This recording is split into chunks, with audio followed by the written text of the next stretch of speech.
right, so we're diving into this Augusta Commission meeting agenda for January 21st, 2025. It's a regular Tuesday meeting, Hmm. but looking over this agenda, it's anything but regular. Yeah. We've got zoning changes, we've got concerns about veteran care, Right. new businesses popping up, all sorts of infrastructure projects. It seems like the whole city's in motion Yeah. and maybe even some hidden dramas tucked away in there. What jumps out at you when you first look at it? Well, I can say the first thing that really caught my eye was the number of citizens who have signed up to speak about veteran health care. Oh, really? Yeah, we've got Miss Westmoreland, Miss Fielding, Miss Kendrick, and Miss Cosby all listed to speak. And they've got concerns about, the challenges that veterans are facing here in Augusta, Hmm. particularly those veterans with spinal cord injuries. Mm. That's not just a few isolated voices. Right. That seems to point to a potentially, systemic issue with veteran care in Augusta. Yeah, it makes you wonder if this is just the tip of the iceberg, Yeah. Because we know that veterans often have a really tough time getting the care they need, battling bureaucracy and funding shortages. Right. And I wonder, could this be a sign that Augusta's system needs like a major overhaul? Well, it's certainly possible. Yeah. We've seen similar situations play out in other communities across the country Mm.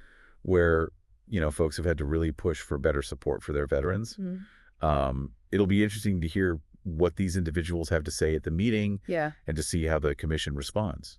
Yeah. Speaking of the commission's response, there's a ton of development on this agenda, too. Oh, yeah.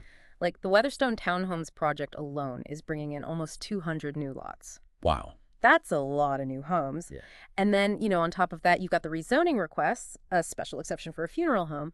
Do you think Augusta is prepared for this kind of rapid growth? Well, that's the million-dollar question. Yeah. And it's one that, a lot of cities are grappling with right now. Right. On the one hand, new development can bring some real economic benefits, Mm-hmm. revitalize certain areas. Yeah. But on the other hand, there are all these concerns about infrastructure, Yeah. affordable housing, the strain on existing resources. Yeah. 199 lots is a lot of new people, potentially, It is, yeah, putting pressure on Augusta's systems.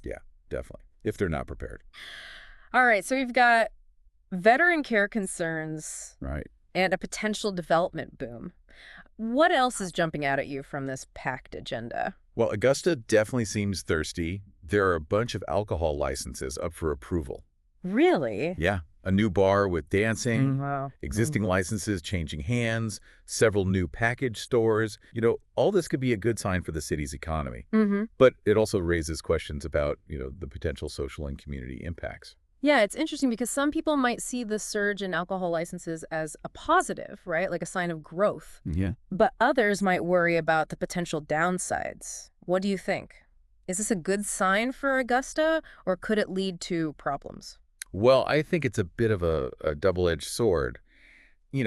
Increased business activity is generally a good thing for a local economy. Sure. But there's always this need for, careful consideration Yeah. when it comes to alcohol sales. Yeah. And I think Augusta's commission is going to have to weigh the economic benefits Mm-hmm.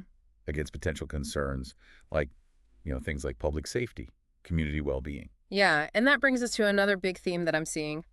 Infrastructure. Okay. We've got airfield pavement rehab at Daniel Field, Hmm. Wheeler Road improvements, even funding for stream bank stabilization. Right. It seems like they're trying to stay ahead of the curve, Yeah, but these projects will likely, come with a pretty hefty price tag. of course.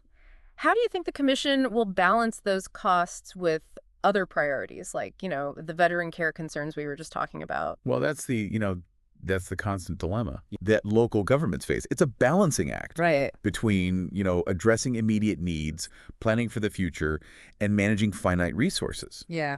These infrastructure projects are obviously important for a growing city, Mm-hmm. but they often come with, significant costs and potential disruptions. Right. So the commission's going to have to carefully weigh those factors against other pressing concerns like healthcare, social services, all of that. All right, so we've got veterans, development, alcohol, and infrastructure. It's like, the sampler platter of all the things that make a city tick. Yeah, it is. But there are also a few items on this agenda that feel like we're getting a little peek behind the curtain of city government. Okay. I'm talking about things like the review of the CSRA probation services contract, Hmm. the discussion on board member eligibility, and then, of course, that closed session for pending and potential litigation. Ooh, yeah. Makes you wonder what kind of legal battles they might be facing and what could be the fallout from that. Well, it's hard to say for Yeah. sure, Yeah. without more information. But these items do remind us that local government, it involves a lot more than Mm-hmm. just approving budgets and, zoning changes. There are legal considerations, Sure. internal processes, Mm-hmm. and sometimes even controversies that the public, might not be fully aware of. Right. And that pending and potential litigation session in particular, Yeah.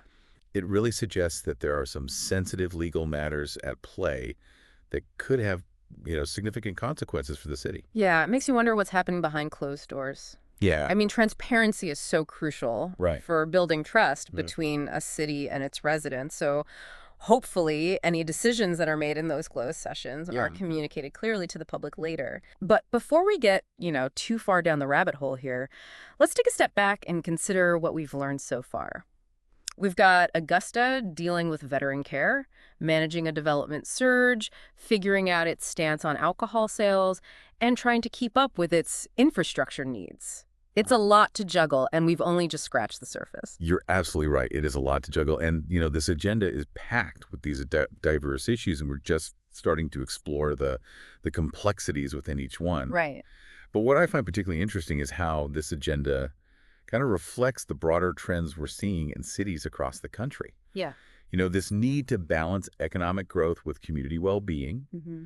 the challenges of providing adequate services to a growing population, Yeah. and the constant pressure to manage finite resources effectively. And it's not just about managing those resources, right? It's also about making like those tough choices about how to allocate them. And what we see on this agenda are, snapshots of those choices, right? Decisions that will ultimately shape the future of Augusta. Mm-hmm. And I think, as we dig deeper into the remaining items, we'll get a clearer picture of what that future might look like. Exactly. And those choices, they have a direct impact on the lives of Augusta's residents. I encourage you, dear listener, to think about what you see as the biggest priorities for your city. Mm. What would you want to see on this agenda? What kind of future do you envision for Augusta? That's a great point. This isn't just, some abstract exercise. Yeah. It's about real people and real lives. Yes. And with that in mind, let's dive into the next section of this fascinating agenda and see what other insights we can uncover. This next batch of agenda items, it really kind of highlights, how dynamic Augusta's business landscape is. Yeah. We're seeing new ventures emerging. You've got these existing businesses changing hands. You're right. It seems like the city is really grappling with the role of alcohol sales in its economy. You're talking about those alcohol licenses again, right? Yeah, exactly. We saw a new bar, Ready Player One, on Broad Street. Right. It's going to have a dance floor, which is interesting, Mhm. along with, several other licenses changing hands. What do you think all this turnover, all these businesses changing hands, what does that say about Augusta's economic health? Well, it's a little bit of a mixed bag, Okay. On the one hand, new businesses opening and licenses changing hands. That could be a signal of a vibrant economy. Right. You've got entrepreneurs who are eager to invest. Sure. But it's also important to consider, why those businesses might be changing hands. Mm-hmm. Is it because of success? They're expanding, maybe moving to a bigger location? Right. Or are there some underlying challenges that make it difficult for businesses to thrive in certain areas? Yeah, you're right. It's like a puzzle trying to figure out the story behind all these transactions. Oh. We see Sri Laxminarayan Supermarket on Green Street, the Classic 56 Pub on Mike Paget Highway, and Pick and Mauve on Deans Bridge Road, all changing hands. Makes you wonder what they're facing.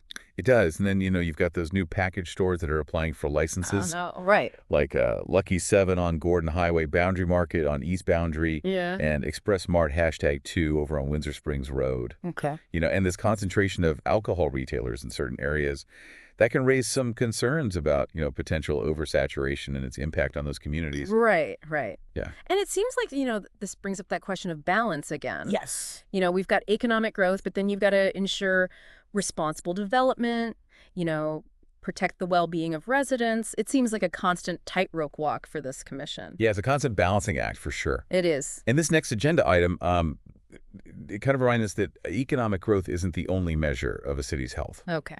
It's about the Georgia First Responders PTSD program. Oh, right, right. Recognizing the mental health needs of our first responders, that's crucial. It is. And this program, it shows a real commitment to supporting those, who serve our community. Yeah, it's a good reminder that behind every line item on this agenda, there are real people facing real challenges.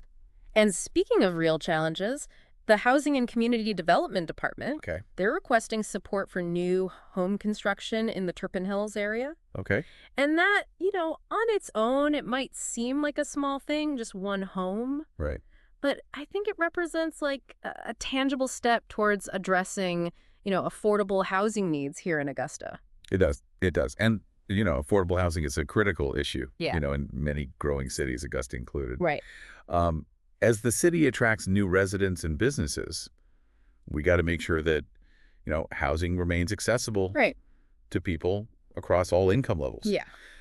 That's essential for a healthy and equitable community. So this agenda item really kind of highlights the city's commitment to supporting those efforts. It does, even if it's one house at a time. One house at a time. Yeah. And speaking of support, we see that there's a review of the CSRA probation services contract. Right. Ensuring that those who are, reintegrating into society, that they have access to effective probation services. That can play a significant role, in reducing recidivism. Right. And fostering a safer community for everyone. It seems like this kind of connects back to, the veteran care concerns we were talking about earlier. Yeah, it does. It's about recognizing that certain groups, they might need additional support to really thrive. And it's the city's job, the city's responsibility to make sure that those resources are available. It is, yeah. But this next item seems to kind of shift gears a bit, this discussion of board and authority member eligibility. Yeah. What's your take on this? Well, I think it's about accountability. Okay. And transparency in, local governance. Right. Making sure that those who are serving on boards and authorities, that they meet specific criteria and adhere to, ethical standards. Right. That's crucial for maintaining public trust. Yeah. And for ensuring that these bodies actually operate effectively. So it's about making sure the right people are in place to make these decisions that impact the city and its residents. Exactly. Sometimes those decisions involve, big ticket items. Yeah. Like this Wheeler Road improvement project. Oh, yeah. We're talking over $4 million from the GDOT grant alone. That's a significant investment. It is. But Wheeler Road, that's a vital artery for Augusta. It is. It connects residential areas to businesses. Right. Key destinations. Investing in that infrastructure is crucial. Right. To ensure smooth traffic flow, safety, and to accommodate, future growth. This project really speaks to, the city's commitment to long-term transportation planning and recognizing the importance of, that infrastructure for a thriving community.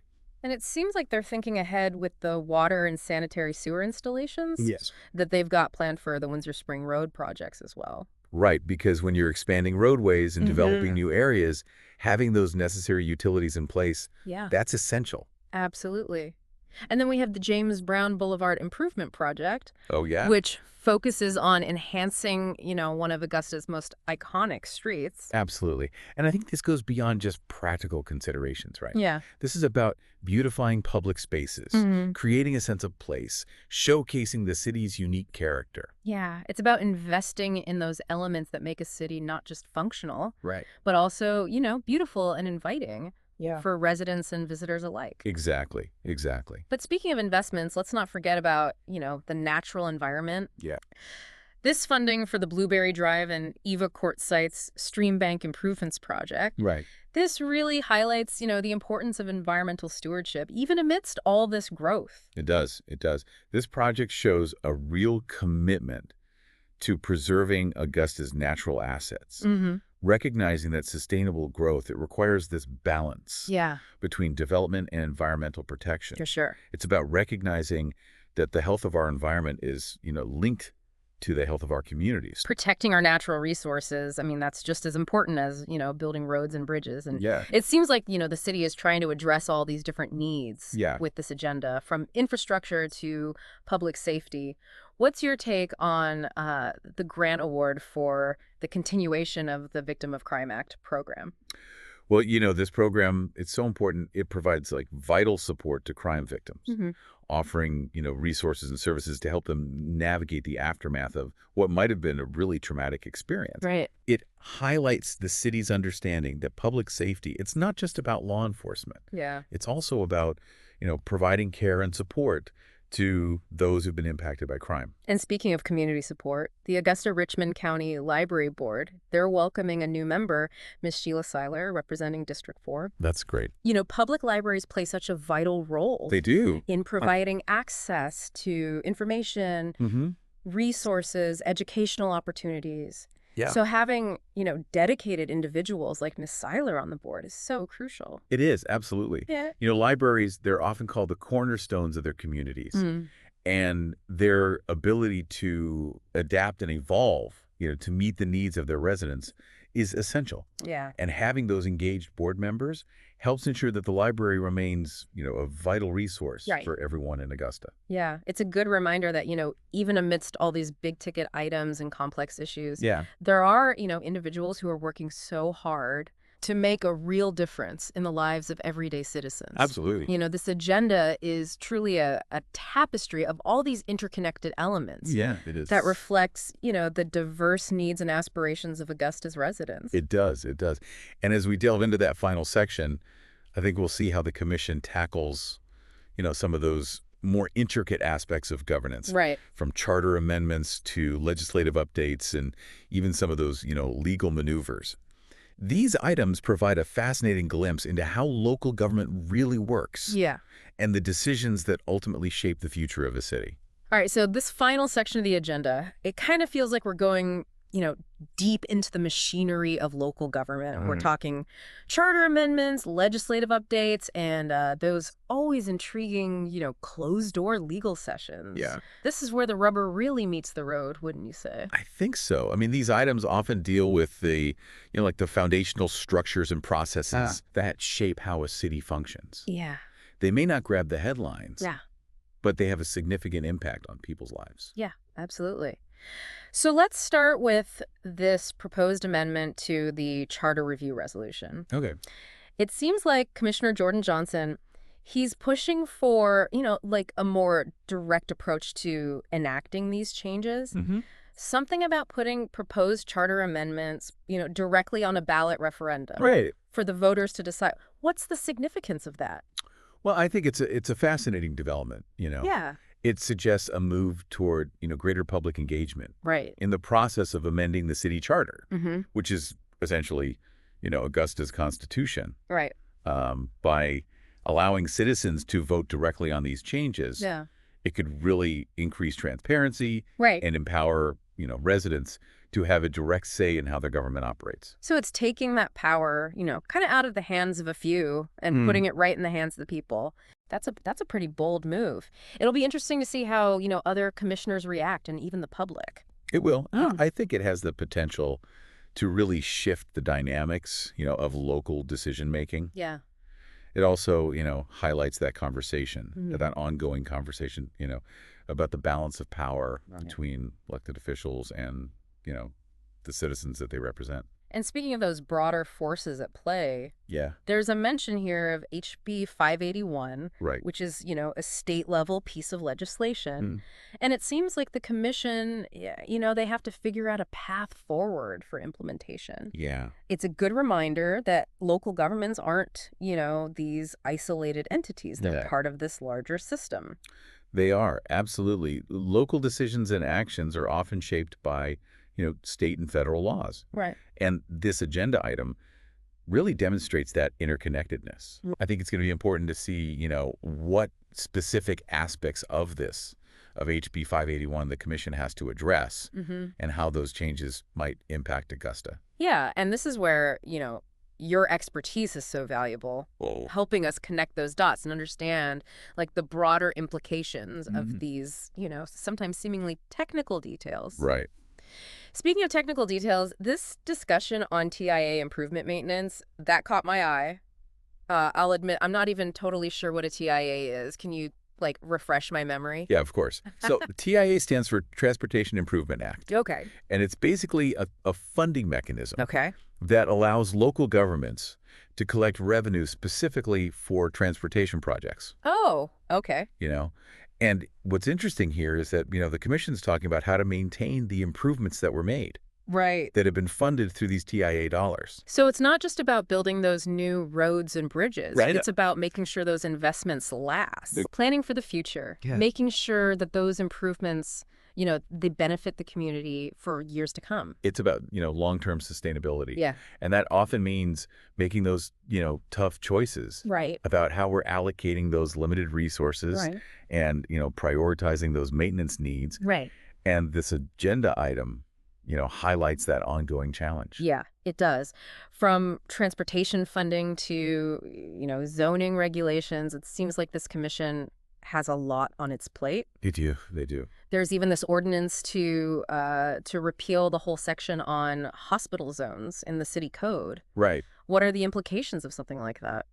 Well, this could be significant, Yeah. repealing that designation. It could impact, future development in those areas. Right. Potentially affect healthcare access, maybe even property values. Right. It's a decision that requires, careful consideration. Yeah. Thinking about those potential ripple effects. It makes you realize that even, a seemingly minor change to those city codes Right. can have, far-reaching consequences. But shifting gears a bit, there's also this discussion on 600 Broad improvements.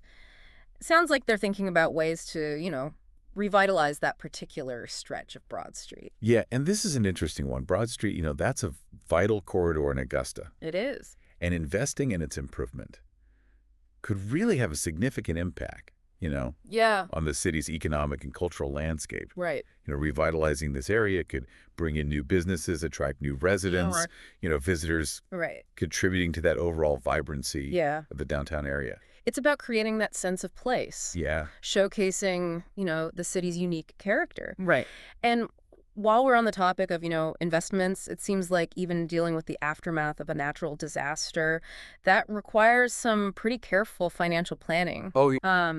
There's this supplemental funding request for Hurricane Helene debris removal monitoring services. It's a mouthful, Yeah, but it highlights that reality. it does. Those natural disasters, they often lead to, unexpected expenses. Right. Yeah. And this agenda item, I think it shows the need for flexibility, Yeah. in managing city budgets and responding to those unforeseen circumstances. It's a good reminder that even the best laid plans, can get disrupted. Yeah. And local government's got to be able to adapt and respond. Yeah, for sure.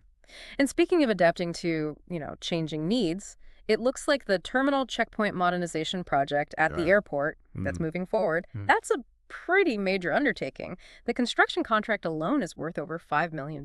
That's a big one. Yeah. But it shows the city's commitment to, modernizing its infrastructure Yeah. and, accommodating those growing demands of air travel. Right. A modern, efficient airport that's crucial for attracting businesses. It is. Tourists. Yeah. Creating that positive first impression for visitors. Absolutely. It's an investment in Augusta's future growth Yeah. and connectivity. It's about sending that message. Right. That, Augusta is a city on the move, Mm-hmm. ready to welcome the world. But as we, wrap up our deep dive into this agenda, Okay. there's one final item that I think always sparks some curiosity. It's the legal meeting. Oh, yeah. This is the one, that's behind closed doors. Right.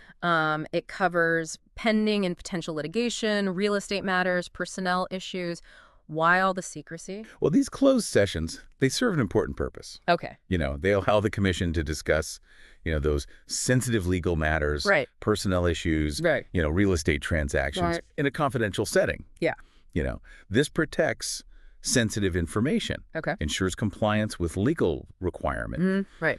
and it allows for those, open and frank discussions Yep. without jeopardizing, ongoing negotiations or legal strategies. So it's not about, like, hiding information from the public. Right. Right. It's about making sure certain matters are, handled with the appropriate level of confidentiality and care. Yeah, I think transparency is important, It is, but so is protecting, sensitive information and legal strategy. for sure. It's a delicate balance, for sure. It is. It is. And I think, that theme of balance, it's really resonated throughout, our whole exploration of this agenda. It has, yeah. We've seen Augusta, grappling with the need to balance, growth with sustainability, economic development, with community well-being, Yeah. transparency with, those confidential deliberations. It's a complex tapestry, but it's so fascinating to see how these decisions are made It is. and how they shape the future of a city. Absolutely. We've covered a lot of ground today. We have. From, those veteran care concerns to the infrastructure projects, the alcohol licenses, the charter amendments. A lot going on. It's been a whirlwind tour of, local government in action. Yeah, it has. And I think I have a much better understanding of how complex it really is. I think so, too. And what I find, particularly encouraging Right. is the level of public engagement we've seen Yeah. reflected in this agenda. From those citizens advocating for veterans Yeah. to that potential for a charter amendment referendum, it's clear that the people of Augusta are actively involved Yeah. in shaping their city's future. It's a reminder that local government isn't, this distant, far-off thing. Right. It's a reflection of the community it serves. Exactly. And that community has a voice, and it's using it to make a difference. It is. So to our listener, I just want to encourage you to stay engaged, stay informed, and stay curious. The decisions made at this level, they have a direct impact on our lives. They do. And by participating in this process, we can really help shape the communities we call home. That's a fantastic note to end on. Thank you for, guiding us through this fascinating deep dive Oh, it's been my pleasure. into the Augusta Commission meeting agenda. I know I learned a lot, and I hope our listeners did too. I hope so, too. And until next time, keep exploring, keep questioning, and keep engaging with the world around you.